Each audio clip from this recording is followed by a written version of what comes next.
Добрый день! Имя известного английского писателя Джо Аберкромби знают все любители фантастики. Его книги начинают активно обсуждаться нашими соотечественниками еще до того, как они переведены на русский язык. Сегодня автор нашумевшей трилогии «Первый закон» и романа «Лучше подавать холодным» приехал в Россию и пришел к нам в гости, чтобы лично рассказать о своем новом романе «Герои». Джо, я рада вас видеть и надеюсь, что сегодня русские читатели смогут чуть больше о вас узнать.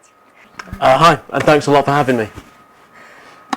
Джо, наконец-то в России вышла ваша книга «Герои». В Англии она вышла еще в 2011 году и сразу же попала в тройку самых крутых книг по версии Sunday Times. И чуть позже была номинирована, по-моему, на ряд британских премий. И вообще удосужилась такой серьезной похвалы. Это книга о войне, точнее о битве, которая длилась 3 дня у героев. Так вы назвали груду камней, выложенную таким кругом на вершине. Правильно я понимаю? И моя традиционная просьба: расскажите, пожалуйста, сами о вашей книге. The Heroes is a book about war, very simply, I guess. It's a book, as you say, about a single battle that takes place in one valley. And I suppose it was my attempt to do something like these big war films that cover the story of a single battle, films like Gettysburg, A Bridge Too Far, Waterloo, films that try and tell the story of this huge event, but pick out some of the individual characters caught up in the story, and really maybe try and say something about the nature of warfare as well. I guess I was very interested in the nature of heroism and heroes. Fantasy is often full of these very shiny, glossy, optimistic heroes who always do the right thing. I suppose I felt that men who are very good at killing other people, in effect, aren't always going to be pure, won't always be good neighbours in peacetime. And so I tried to make each character a different study of what it is to be a hero. Что касается героев, по ходу прочтения у меня сложилось впечатление, что героев-то как раз там и не хватает. Все персонажи, которых вы описывали, они мечтают оказаться где угодно, только не на этой войне. Правильно ли я поняла, что это такой вот некий ироничный заход на то, что героев не хватает, и вы даже назвали так эти холмы героями, название книги «Герои», или я заблуждаюсь? Yeah. Certainly there's a degree of irony there. I think, as I say, in fantasy we often get these very glossy heroes. I wanted to present real people as much as possible. I want my book, even though it's fantasy, to feel realistic, to feel truthful. And I suppose it was my feeling that, although my feeling that everyone is capable of being heroic at times, in the right circumstances, when looked at in the right way, but very few people are entirely heroic all the time. We often find out that our real heroes have skeletons in their cupboards, have mixed motives, sometimes do bad things. And so I wanted my heroes, or the central characters is maybe a better way to put it, to have flaws, and some of the people who seem villainous to be capable of doing good as well and achieving good things. I wanted to be a real mixture and to kind of challenge that notion of the simple hero and the simple villain. Ваш стиль, он похож чем-то на смесь такую стилей Джорджа Мартина и Квентина Тарантино. И вы сами писали о том, что хотели бы создать и писать такие книги, которые вам самому было бы интересно читать. И все отмечают, что вот ваши книги — это такая эпическая смесь любви, войны, постельных сцен и насилия, много-много насилия, вы сами об этом говорили. И насилие якобы вам нужно для того, чтобы оно вызывало адреналин. Это действительно так? Вам действительно для того, чтобы у вас появился адреналин, нужно читать и писать о насилии? It's lovely to be compared to people who you admire and whose work you really like. And Tarantino and Martin are two guys who I've always very much enjoyed. I guess Tarantino has that sense of the daily life within the exceptional events. His characters seem very everyday, very banal. I really like that. I think fantasy can often be a bit pompous, a bit high-blown, and I want things to feel realistic, to feel honest. Martin is a writer who I greatly admire and was a big influence on me. when I read Game of Thrones in the 90s when it first appeared. It really expressed a lot of the things I felt had been missing from fantasy.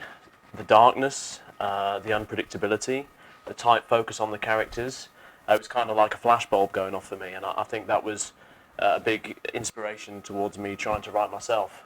I'm not a big fan of adrenaline. I like the quiet life, a bit of time in the garden, occasionally a trip to town, perhaps a whiskey before bed. So I think maybe you're right. Writing about the violence, that's as close as I want to come to it. Often these aren't very pleasant events that I'm describing, and the people often end up very damaged, not just physically but emotionally. I want my characters to feel like they've been through the ringer, like they've had a tough time. I want the reader to feel like they've experienced that with them, but I wouldn't want to get too close to it myself. В ваших книгах очень много такой крови, такой мочилова, такие бойни. В общем, очень жестко, на самом деле, вы описываете все эти сцены боевые. И, насколько мне удалось понять, именно это и цепляет в ваших книгах, вот во всяком случае, русскую аудиторию. Как вы думаете, это действительно нужно так описывать реалистично, и это действительно нужно вашим читателям? It's an interesting thing about the audience. I think your role as a writer, the only thing you can do as a writer is write the kind of book you'd like to read, and then hope to find a publisher. And in a way, it's up to the publisher to make sure people read it. So you're never sure whether people will respond to what you do. And it's hard to say exactly what about what you do people respond to.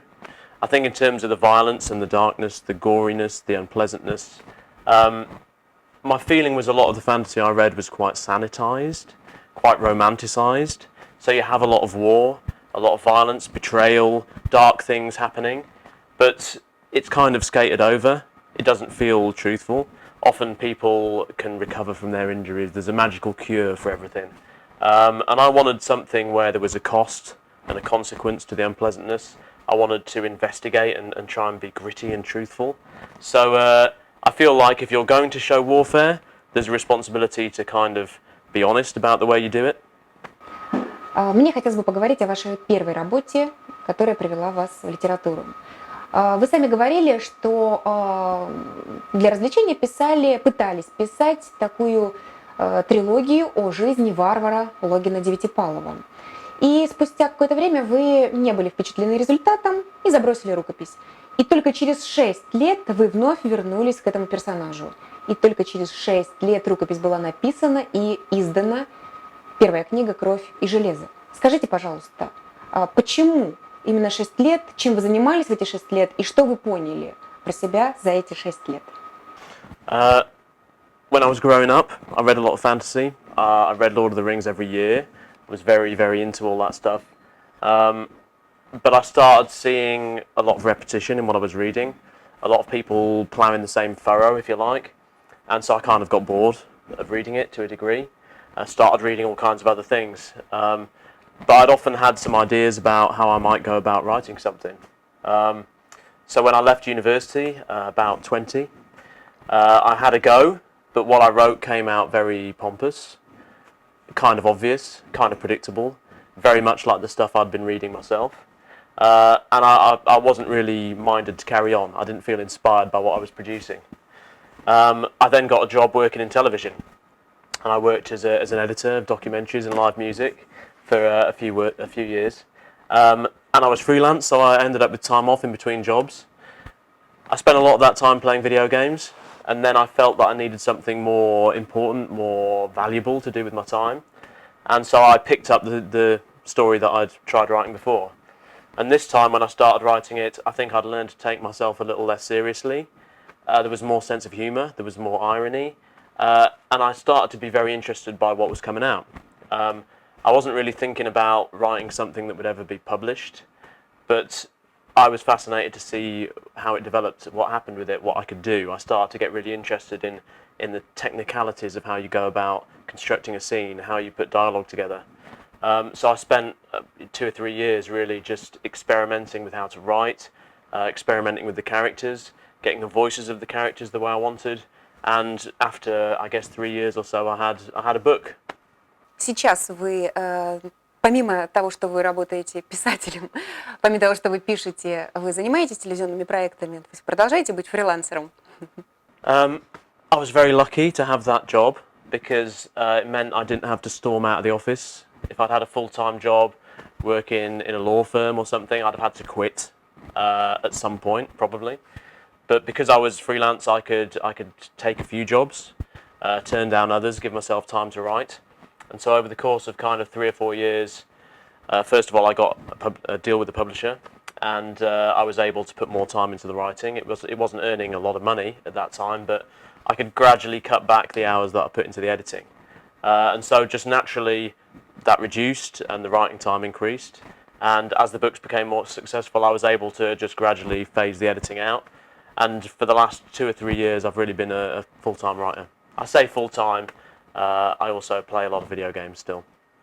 То есть в России у вас на сегодняшний момент вышла трилогия «Первый закон», далее там роман «Вне цикла. Лучше подавать холодным» и готовится «Красная страна» и, собственно, «Герои». А в Британии, я знаю, что у вас контракт, и от вас издательство требует как минимум еще 3 книги по «Первому закону». И вообще, какие планы? Расскажите, пожалуйста, приоткройте нам завесу тайны. I have a whole range of plans and have signed a whole load of contracts for things and spent the money. So now I need to deliver a lot of books. There is another trilogy coming in this world. But before I write that, I decided to take a break and do something slightly different. I've got a set of books coming out which have been written with younger readers in mind, I guess, up to a point. They're still quite tough books, quite harsh books, but they have a young adult protagonist, if you like, a 16-year-old main character. And they're much shorter, more focused, still taking place in the fantasy world, but a different world to these books. And those books will be published quite quickly. The plan is to have the first of those out in July next year, so July 2014. And then there'll be another one in January 2015, another in July 2015. And then I'll be back in this world. I've written a few short stories that are connected with these books, have characters in common, settings in common, various different types of story. But they'll be collected together in a volume probably in 2016. And then this new trilogy will begin. And hopefully over the course of 2 or 3 years, those books will be published too. So 7 books to come. Отлично, желаем вам удачи и очень будем ждать ваши книги. На самом деле русские читатели, они уже обсуждают и говорят ваши книги, когда еще, собственно, официального перевода нет, они читают на английском. И, в принципе, вас очень хвалят и все западные СМИ, и литературные критики, и ваши коллеги-писатели. А как вы относитесь к критике? То есть вам действительно важно читать, и что о вас пишут, или вы совершенно независимы от мнения окружающих? Yeah, yes and no. I certainly read them. To begin with, I was kind of obsessed with hearing anything that was said. When my first book came out, it wasn't, read nearly as widely as they are now. So it took a while for opinion to kind of appear. And to begin with, I was absolutely fascinated. I think if you're a writer, you have to kind of put a lot of yourself into your book. You really have to make a massive effort to make the book as good as you can. So it's a very personal thing, and criticism of your books can feel very, very personal. And it takes some time to get comfortable with being criticised, to read a bad review and not feel really upset and offended. And so my skin has got thicker over time, and I've learned that often not everyone will like everything. And the point is not to be loved by everyone. The point is to be loved by a few people. If you can achieve that, then you've done well as a writer, I think. А в жизни каждого человека всегда есть какие-то маячки, авторитетные люди, к которым они стремятся, мнение которых очень важно. Расскажите, пожалуйста, кто для вас является такими авторитетными людьми, к мнению которых вы прислушиваетесь, какие-то кумиры, на которых, возможно, стремитесь быть похожи, приблизиться к ним? Расскажите. I have a really probably quite boring answer to that, probably quite a sad answer to that, which is my mother has always been my kind of first sounding board, my father too. My mother was an English teacher and she was an editor of educational books for a long time, and she was the one who really got me reading very widely when I was a kid. And it took me maybe 6 months of writing to feel confident to show her and my father something. And I knew they would be tough critics. I think a lot of people have the problem that their family love them, they don't want to be unpleasant, they think anything their boy does is good. I have the reverse problem to a degree. I know anything I do, my mum will have a firm opinion about and will let me know what she thinks. And so she read what I'd done and sort of said, this is not as bad as I thought it might be. And I knew at that moment that I had something worthwhile. And she's always read my work as I've done it and given me opinions. To begin with, very detailed on the technicalities of the writing, on some bad habits that I had that she thought could be put right. But over time, as I've kind of got better, it's become much more general kind of opinions about the stories, the plots, the characters, and just, is it good? Is it working? So it's very useful to have that support, a first reader who can give you an idea of whether you're on the right track. А мама и сейчас первый читатель ваших рукописей? То есть она и сейчас для вас самый главный человек, который сразу же начинает редактировать ваши книги? Или вы потом дарите книгу, когда она уже выйдет, и мама уже ей уже ничего не остается сказать, как «молодец, сын»? She's still very involved. Not in the detail as much as she was. I have an editor who has been with me since I was first published. And she's also got a very, very good eye for the language, for the technicalities, and she's also very good at the business side of the publishing business. And so I'm discussing things with her a lot as I'm working, how ideas might be implemented, when a book would be published, trying to think about the schedule and the logistics of getting the book out there as well. So my editor's, very important too, but I still show my mum the books as they're produced, long before they're published. And she still has things to say, definitely. My father too. And I think it's very helpful to have an opinion that you trust. It's important to take in other people's opinions. As a writer, you sit in front of it, you kind of in your own head a lot. And it's easy to kind of get obsessed about what you're doing. We have a phrase in English, to miss the forest for the trees. You get too close to it. And so it's good to show it to other people and maybe listen to some criticism, make some changes. It's hard to make changes. Your first thought is always, no, I know best. But it's important to listen, to think, and come up with new ways to do things. А как же ваша прекрасная жена Лу? Она в какой момент видит вашу рукопись и читает ее? She tends to read them when they're finished. She prefers to see them complete. Usually just before the end, so she has the chance to say something if she's got something she wants to say. But yeah, I mean, she's not as involved with the kind of the detail of how it's written. I don't think she feels she wants to be. She likes to see it done. She likes the kind of authority of the finished page, if you like. И вы ее слушаете? Вы прислушиваетесь к ее замечаниям или отстаиваете свою точку зрения? Yeah, absolutely. I consider them. I don't necessarily do them. I think hearing people's opinions, it gives you a chance to look at things in a new way. So often when people have a comment, I won't always do what they say, but often I'll look at what they've said and think there's a problem there, and I'll find a new way to do it so that I can say it was my idea all along. И я не могу не спросить про Россию, про Москву. Вы первый раз в России, соответственно, первый раз в Москве. Какие впечатления у вас о нашей стране, о наших людях? Вы получили то, зачем приехали, или все равно остались свои мифы и так далее? Russia's great. It's surprisingly similar to other places I've been in a way. People are people, and readers of fantasy are often quite similar. Moscow and St. Petersburg, quite different in style. Everyone in both places wants me to know which I prefer, wants to hear from me which one I prefer. I try to be diplomatic about that. But St. Petersburg feels very European, very Scandinavian. Moscow, very busy, very vibrant, very exciting, very mixed. So two very different places, two very different feels. У вас есть уникальная возможность обратиться к русским читателям и сказать им все, что вы хотите. I suppose I would say to Russian readers the same things that I'd say to readers elsewhere, which is that I thoroughly recommend the books of Joe Abercrombie. I find them superior to all others, and I think they should read, or at least buy, all of them immediately. Отлично. Именно так, я думаю, все и сделают.